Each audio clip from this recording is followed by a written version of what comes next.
Assalamualaikum warahmatullahi wabarakatuh. Alhamdulillah, semoga semuanya pada sehat ya. Ketemu lagi hari ini gitu kan. Tidak terasa bahwa semangat untuk memulai kehidupan yang lebih baru lagi kan di era corona ini makin tinggi gitu kan. Tapi juga makin terasa di mana-mana bahwa kepercayaan itu penting gitu. Karena tanpa saling percaya semuanya bisa jadi repot.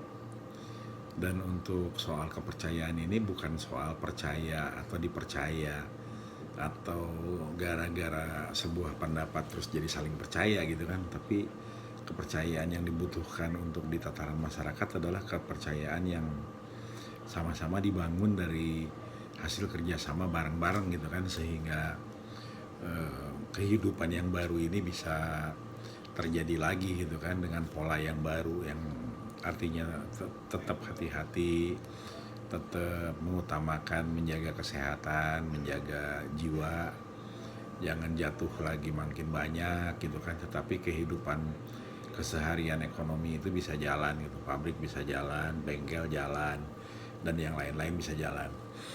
Itu kelihatannya gitu kan. Nah, persisnya seperti apa tentu harus berdasarkan data, fakta-fakta, dan proses dialektika gitu kan. Saya mau mulai dulu nih dari yang sehari-hari kami selalu lakukan gitu kan, dalam konteks kepercayaan tadi gitu. Saya dan teman-teman itu di Forum Korban Mafia Tanah Indonesia kan hampir tiap hari, tiap jam gitu kan, ngurusin supaya gimana sih yang tidak adil itu bisa bergeser secara bertahap. Keadilan itu muncul tanpa menyalahkan siapapun, tetapi terjadi kesadaran yang muncul di berbagai pihak gitu kan, terutama yang punya kewenangan dalam melihat ini, bahwa semua ini sebetulnya cerita-cerita yang terbangun kejadiannya di masa lalu gitu kan. Sekarang mudah-mudahan kalau yang di dulu-dulu kejadian ini jabatannya masih rendah-rendah gitu kan, maksudnya masih di bawah, masih mulai karena ada yang 30 tahun yang lalu, 25 tahun yang lalu, mudah-mudahan sekarang udah mulai pada di atas gitu kan, di lebih tinggi lah kira-kira gitu kan. Jadi diharapkan justru dari bapak-bapak sekalian lah semua ini dimulai gitu kan. Nah, oleh karena itu kita sangat berharap. Nah, tetapi in proses gitu kan, saya juga denger gitu kan bahwa misalnya nih, itu kenapa sih orang ngebantuin Robert Sujasmin gitu kan. Itu kan udah tua, Cina, gak selesai-selesai, kasusnya udah 30 tahun. Apa yang diharapkan gitu kan dari semua ini gitu kan. Ini sebetulnya pernah disampaikan juga oleh Om Hairul ketika nanya ke birokrat di Kementerian Keuangan kan, kenapa kok Robert Sujasmin nasibnya dibikin tragis gitu, apakah karena di Cina miskin gitu kan, maksudnya nggak kayak konglomerat yang dikasih karpet merah yang bisa diterima oleh menterinya langsung, kasih tindak lanjut gitu kan. Ternyata Robert Sujasmin dengan sederhana dan jujur apa adanya dibilang, saya itu mau yang apa adanya aja, saya tidak mau melanggar hukum, saya mau memperjuangkan yang memang benar gitu kan. Nah, ujungnya sementara dari Kementerian Keuangan alhamdulillah ngeluarin surat lagi gitu kan, supaya BPN itu memproses. Nah, kembali ke proses di BPN, sebetulnya kalau kita tajam melihatnya,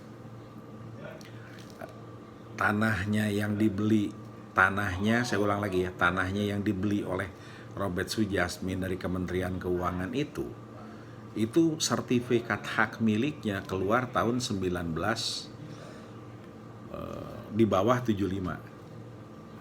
Pertanyaan berikutnya, apakah perusahaan itu udah ada? Itu yang pertama. Kemudian yang kedua, untuk mengeluarkan sertifikat hak milik itu, perusahaan itu tidak mungkin ngeluarin sendiri gitu kan. Berarti yang ngeluarin itu adalah kantor Badan Pertanahan Nasional, udah pasti itu. Dan kita harus percaya birokrat ketika itu pun melakukannya dengan sungguh-sungguh dan dengan hati-hati, sehingga mereka pasti melakukan prosesnya dengan sebenar-benarnya. Itu satu kali. Kemudian yang kedua, pada tahun 75 kalau tidak salah, itu ada proses pinjam meminjam ke bank gitu kan. Jadi yang punya sertifikat itu menjaminkan sertifikatnya. Kita semua tahu itu pasti dicek lagi gitu kan, dicek lagi, diperhatikan lagi, sehingga keluar juga itu surat lolos. Ketika itu surat lolos, maka bank baru ngeluarin pinjaman. Berarti proses BPN-nya 2 kali. Kemudian setelah itu, ketika Pak Robert Sujasmin akan membeli tanah tersebut di kantor lelang negara, Kementerian Keuangan ini prudent dan sangat teliti, juga hati-hati ngikutin prosedur. Tidak ingin pasti merugikan yang membelinya. Mereka ke BPN lagi, sehingga keluar lagi SKPT dari BPN 3 kali. Kemudian Pak Robert membeli diserahkanlah sertifikat hak miliknya gitu kan, hak milik surat sertifikatnya diserahin nih. Kemudian Pak Robert berusaha bolak-balik ingin mensertifikatkan itu. Dari tahun 90 setelah lelang negara sampai 95 itu kelihatannya sulit, sayangnya tidak ada bukti tertulis. Tetapi faktanya yang ajaib, rumahnya Pak Robert itu, rumahnya nih disita jamin. Padahal kan kalau mau bermasalah tanahnya. Nah ini rumahnya yang disita jamin. Nah setelah akibat ada sita jamin itu, Pak Robert dikesankan tidak boleh mensertifikatkan. Tetapi kemudian setelah tahun 95, Pak Robert diizinkan memasukkan sertifikatnya. Gitu kan, karena ketahuan bahwa yang disita jaminan itu adalah rumahnya Pak Robert. Tetapi usaha untuk memperkarakan Pak Robert itu sejak tahun 90 itu terus dilakukan dengan berbagai macam cara, gitu kan. Dan ceritanya banyak gitu. Nah, kemudian setelah itu orang mengaku keluarlah ada keputusan pengadilan. Ya kan? Nah, Pak Robert balik ke Kementerian Keuangan. Kementerian Keuangan, Anda jual barang bodong atau salah nih kepada saya. Disampaikanlah surat risalah lelang dan lain-lainnya. Kalau Kementerian Keuangan mengeluarkan surat, tidak pernah ada di Kementerian Keuangan itu risalah lelang nomor 388.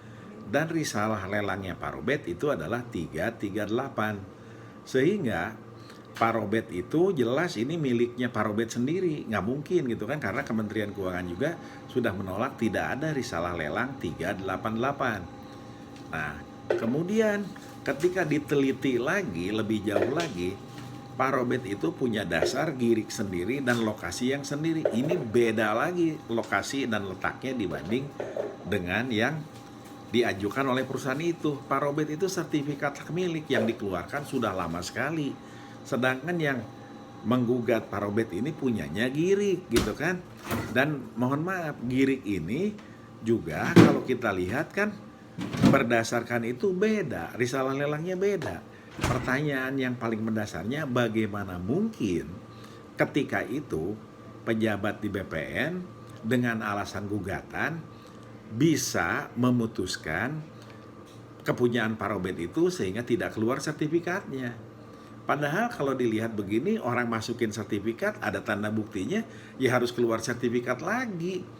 Gitu loh. Nah, kemudian di kemudian hari, inilah yang selalu diputar-putar terkesan gitu kan, bahwa oh ini ada gugatan gitu kan. Lah, di sejak awal itu BPN sudah berkali-kali memverifikasi tanahnya Pak Robert itu.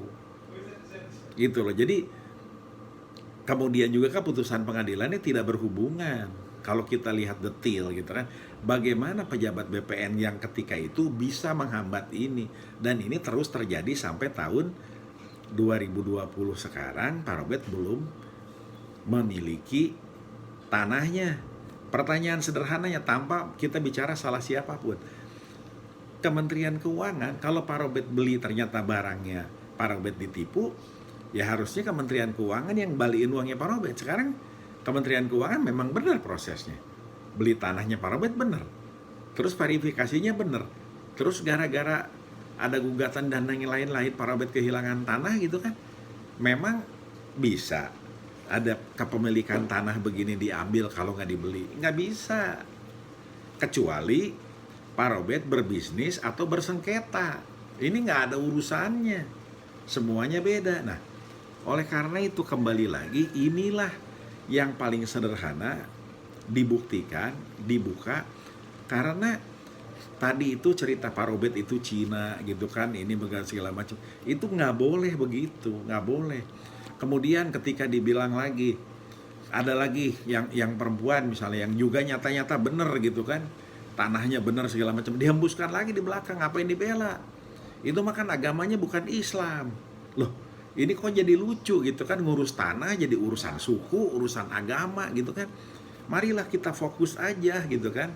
Ini jangan kayak di Amerika gitu kan, main-main politik kesana kemari ujungnya jadi rusuh gitu kan, jangan.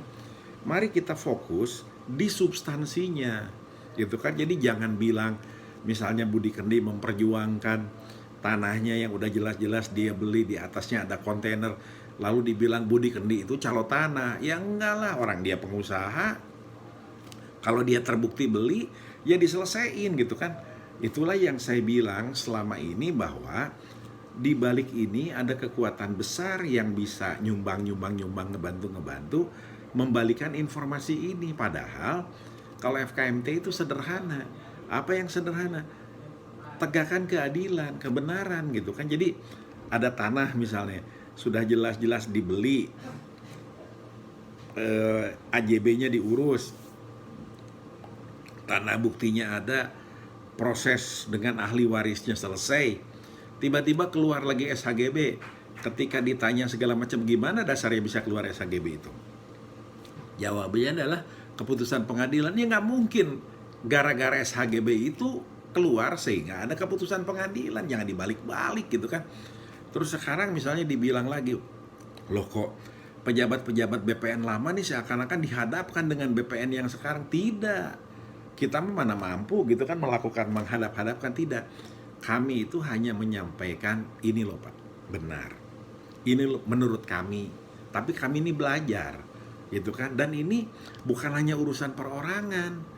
Di Kirai itu ada sekian ratus warga di sana.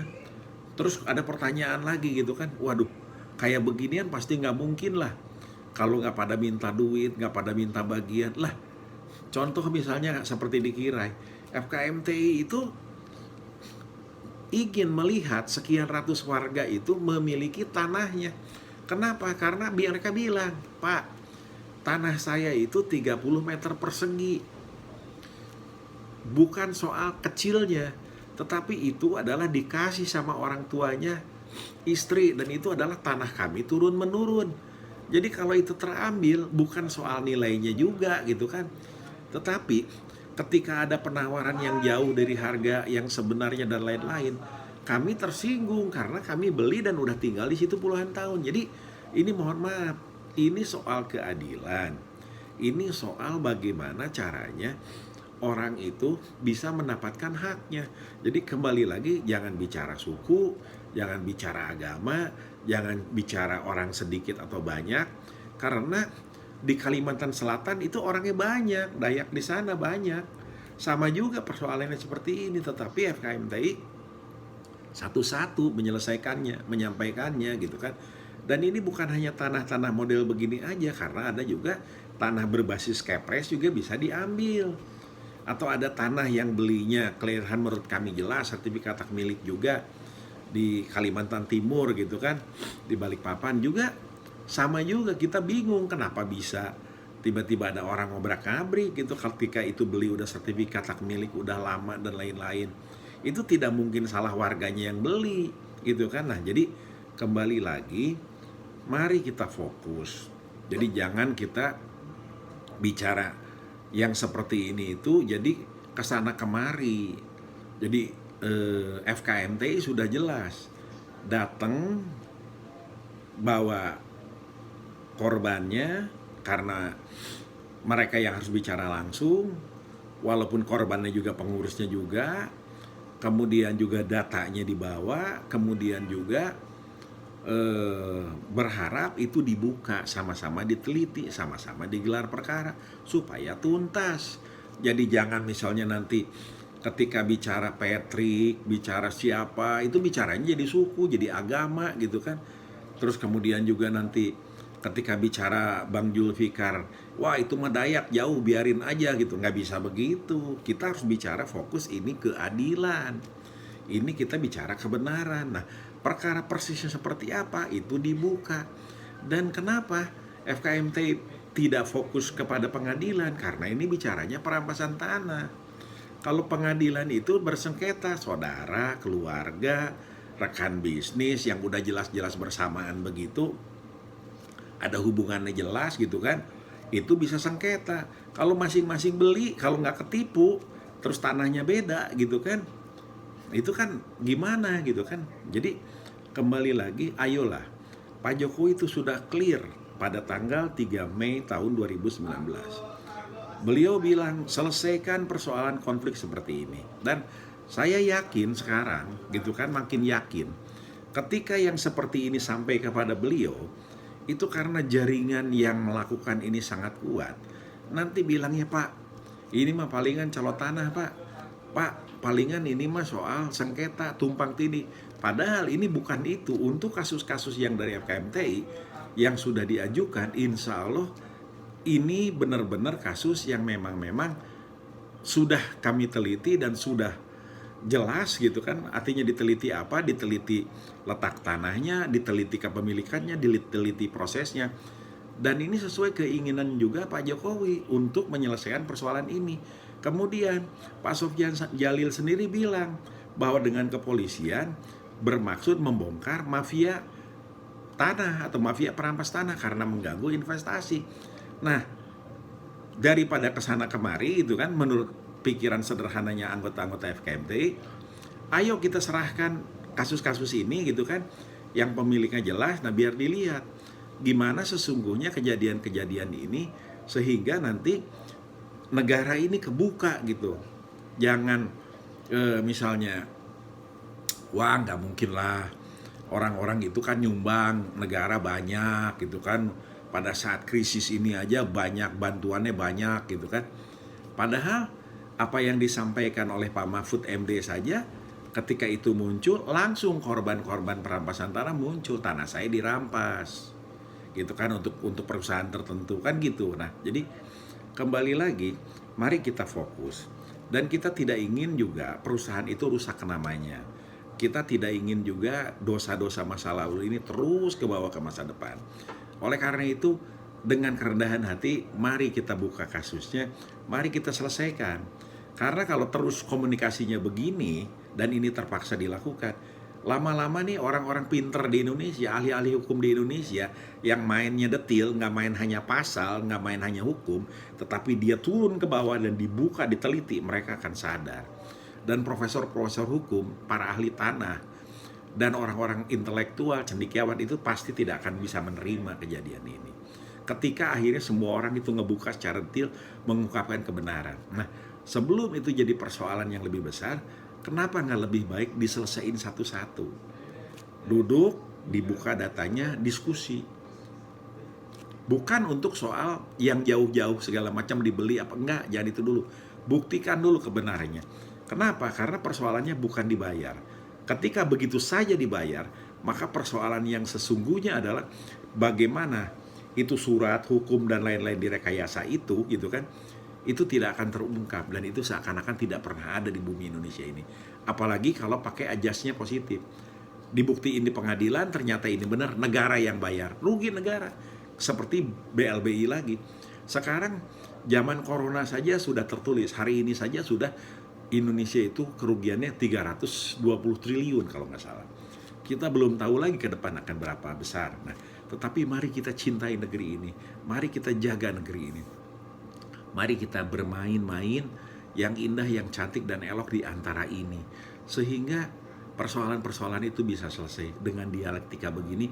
Tidak juga saya yang paling benar gitu kan. Tidak juga apa yang disampaikan itu pasti benar 100%. Karena kebenaran yang hakiki itu pasti milik Allah Subhanahu wa Ta'ala. Kita hanya potongan-potongan kebenaran. Dengan diskusi, dengan buka sama-sama yang apa adanya, insya Allah kerakyatan yang dipimpin oleh hikmat kebijaksanaan dalam permusyawaratan dan perwakilan itu akan terjadi, akan muncul hikmahnya sehingga perusahaan juga jadi transformasi lebih baik dan orang mendapatkan keadilan, dan yang penting tidak terjadi lagi di masa depan. Jadi mohon, ini bukan saatnya bicara ke sana kemari. Bicaralah terbuka seperti ini gitu kan, supaya bisa dialektika dan ujungnya apa yang kita inginkan semua, persoalan ini kita selesaikan bersama. Demikian, terima kasih. Assalamualaikum. Ya, sehingga ke depan mudah-mudahan semua kasus itu secara bertahap selesai, sehingga apa yang diinginkan oleh Pak Jokowi, yang diharapkan oleh Pak Sufyan Jalil itu selesai, dan itu semua menjadi lebih baik, semua lebih baik dan semua selesai.